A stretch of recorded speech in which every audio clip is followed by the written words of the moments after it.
என்னக்கா? குணா ஏன் இப்படி இருக்கா செல்வா? அஞ்சலி வயித்துல வளர்ற குழந்தைய அவையும் அழிக்கணும்னு நினைக்கிறா. அப்படி என்ன அஞ்சலி அவளுக்கு பண்ணிட்டா செல்வா? குணாவை பொறுத்த வரைக்கும் வீட்ல வேலை செய்யற பொண்ணுதானே அஞ்சலி.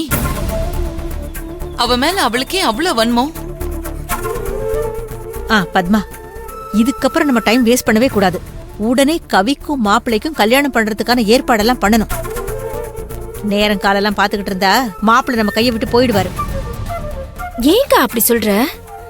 மாப்பிள்ளை தான் பொய் சொன்னேன்னு சொல்லிட்டாருல்ல, அப்புறம் என்னக்கா? ஏய், அவ்வளவு பெரிய பொய்யை யாருக்காக சொன்னாரு? அந்த டிராமாக்காரிக்காக தானே சொன்னாரு. மாப்பிள்ளைக்கு பழைய ஞாபகம் வருதோ இல்லையோ, அந்த டிராமாக்காரி மேல அதிகமான பாசம் வர ஆரம்பிச்சிடுச்சு. இப்படியே போச்சுன்னு வச்சுக்கோ, அது நமக்கு பெரிய ரிஸ்க் ஆயிடும். அதனால இமிடியேட்டா நாம ஒரு அவசர முடிவெடுத்து கவிக்கும் மாப்பிள்ளைக்கும் கல்யாணத்தை பண்ணி வச்சிடணும்.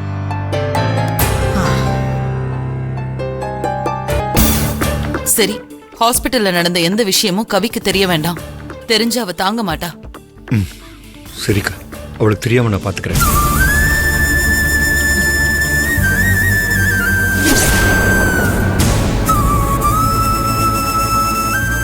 சார், ஏன் சார் ஹாஸ்பிட்டல் இப்படி பண்ணீங்க?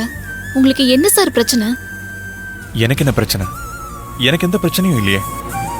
ஹாஸ்பிட்டல்ல வச்சு நீங்க சொன்னது எல்லாமே பொய்ன்னு எனக்கு தெரியும் சார். நான் எந்த பொய்யும் சொல்லல. நான் சொன்னது எல்லாமே உண்மைதான். சொன்ன பொய்ய திரும்ப திரும்ப சொல்லாதீங்க சார். நீங்க திரும்ப திரும்ப சொல்றதுனால அது உண்மையாயிடாது. நான் சொன்னது உண்மையோ பொய்யோ, ஆனா உங்க குழந்தை விஷயத்துல கடைசி வரைக்கும் என்னோட ஸ்டாண்ட் அதுதான். சார் ப்ளீஸ் சார், அப்படி சொல்லாதீங்க சார். அதோட விளைவுகளை பத்தி உங்களுக்கு தெரியாது. அது என்னவா வேணாலும் இருந்துட்டு போட்டோம். அதை பத்திலாம் நான் கவலைப்பட போறதில்ல. இன்னைக்கு வந்த பிரச்சனை இனிமே உங்களுக்கு எப்பவுமே வராது அஞ்சலி. அதுதான் எனக்கு வேணும். உங்க குழந்தைய காப்பாத்தணும் தான் நீங்க நினைச்சீங்க. இப்ப காப்பாத்தியாச்சுல, அப்புறம் என்ன? நீங்க மத்தத பத்திலாம் யோசிச்சு பயப்படாதீங்க சார். அப்படிலாம் சொல்லாதீங்க சார். நீங்க பண்றது தப்பு சார். என் மனசாட்சிக்கு தெரியும் அஞ்சலி, நான் எந்த தப்பும் பண்ணலன்னு. நான் பண்ணதெல்லாம் என்ன பொறுத்த வரைக்கும் 100க்கு 100 சரி. ஏன்னா என் அஞ்சலிய நான் காப்பாத்தணும். என் அஞ்சலி வயித்துல வளர குழந்தையும் நான் காப்பாத்தணும். அது என் கடமை. அதனால நீங்க இனிமே என்னை விட்டு எங்கேயும் போக கூடாது, எங்கேயும் போக முடியாது.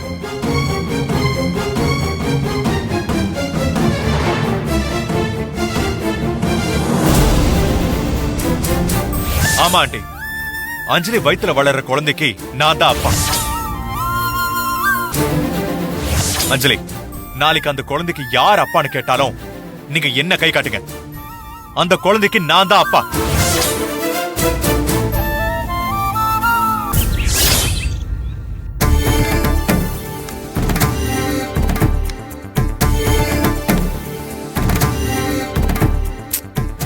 என்னங்க, காலையில இருந்து என்னென்னமோ நடந்து போச்சு.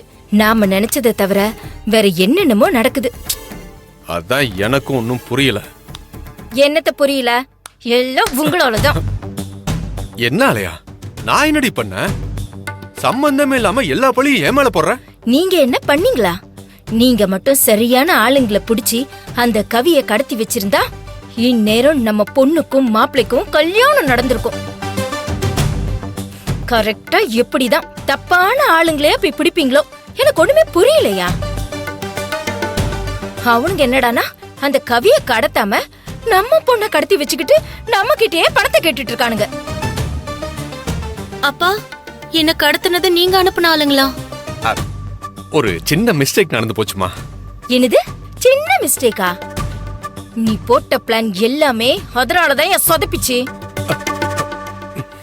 ஒரு வேலை ஒழுங்கா செய்யறது இல்ல, ஆனா பேச்சு மட்டும் பயங்கரமா பேசுவ. அப்பா அப்படின்னா பொண்ணு அதுக்கு மேல. நான் என்னமா பண்ண?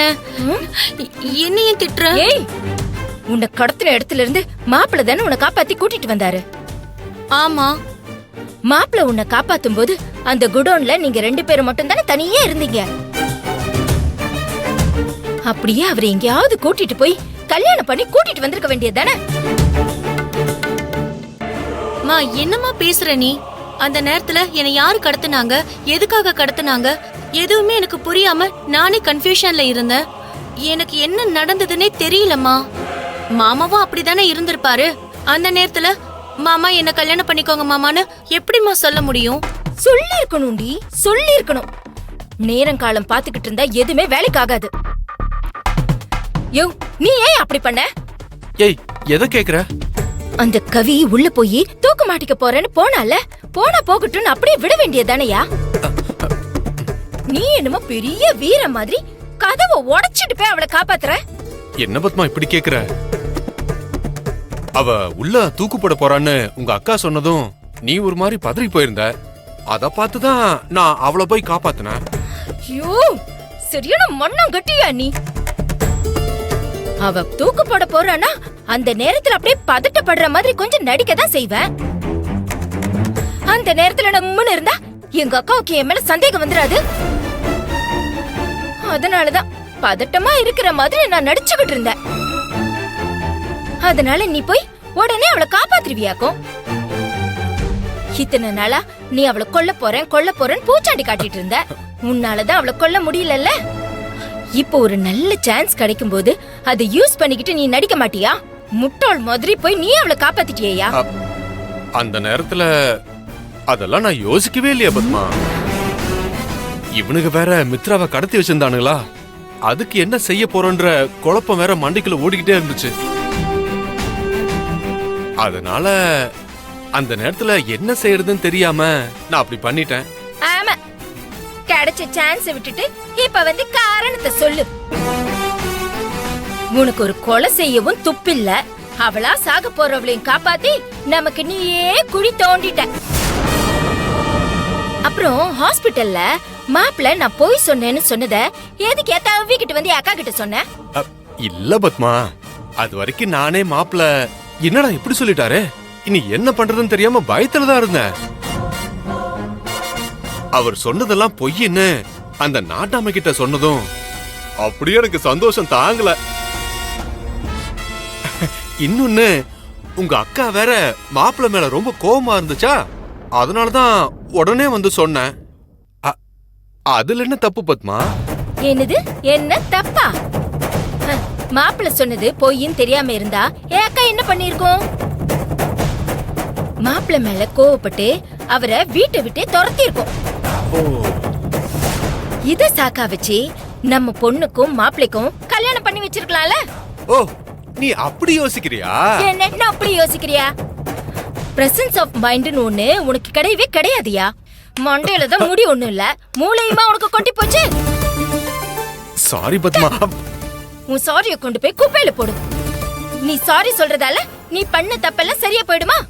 நீ எதுக்குமே லாய்க்கு கிடையாது. இனிமே என் முன்னாடி ஏதாவது பஞ்ச் டயலாக் மட்டும் பேசி பாரு, அதுக்கப்புறம் இருக்கு உனக்கு.